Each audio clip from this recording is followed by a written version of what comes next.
Kayo po ba mga bossing ko ay isa sa mga nag-aantabay kada po sumasapit ang huling Biyernes, huling Martes, or kaya po mga bossing ko ay unang Martes or unang Biyernes. Ano't anong araw man po ito mga bossing, maging sa usapin ng full moon or kaya po mga ordinaryong Martes or Biyernes ay pwede nyo po itong gawin.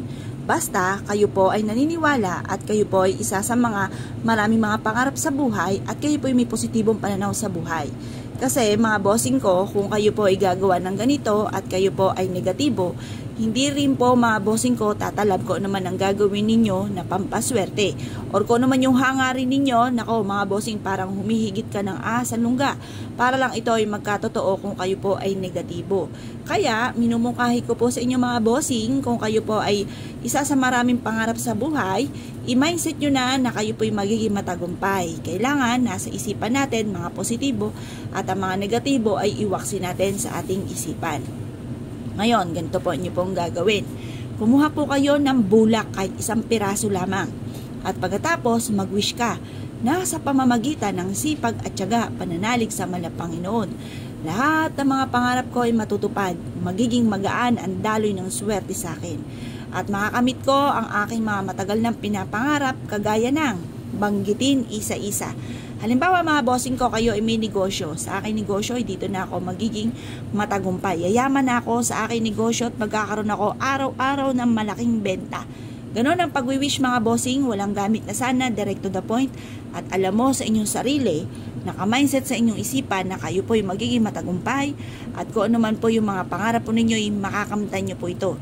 Ugaliin ang pagsasabi ng mga magagandang salitain. At kalimutan ang mga pagdaing-daing at mga pangit na salitain mga bossing.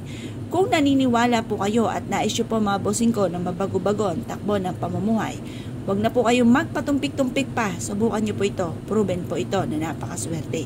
Ngayon pa mga bossing, pagtapos yung mag-wish, i-ready nyo na po ang inyo pong gagamitin pantalon or kaya leggings na may bulsa. At pagkatapos ay isiksik nyo po ito mga bossing ko or kaya po ilagay sa inyo pong wallet or sa inyo pong bag sa lagayan ng inyo pong kaperahan. Kung kayo may taguan ng pera, painitan nyo po ito, ipa-energize nyo po ito sa sinag ng araw or kaya po sa inyong kahadihero.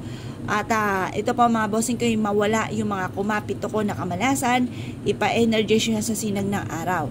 Ngayon po mga bossing, pagtapos nyo pong mag-wish, i-mindset nyo na simula na ito ng tagumpay sa buhay, lahat ng mga pangarap po ninyo ay matutupad. Ngayon po mga bossing, pinaka-powerful po yung ating isipan, ang salitain po natin, kaya mismo sa ating sarili magsisimula ang pagiging positibo at maniwala ka na makakamtan nyo lahat ang mga pangarap po ninyo. Kung naniniwala po kayo ngayong umagang ito mga bossing ko na 6:30 or kaya po alas 7, subukan nyo na po itong gawin para magtuloy-tuloy ang pasok na swerte. At ma-amaze ka sa mga napakaraming blessing na darating po sa buhay po ninyo matapos nyo po itong gawin. Basta kayo po huwag makakalimot magdasal, double time sa pagkayod, lalo na kung ang inyo pong mga pangarap ay may kaugnayan tungkol sa usapin ng pera. Kaya kung pinaniwala mga bossing, ay siya mga bossing, good luck po, sige po lahat.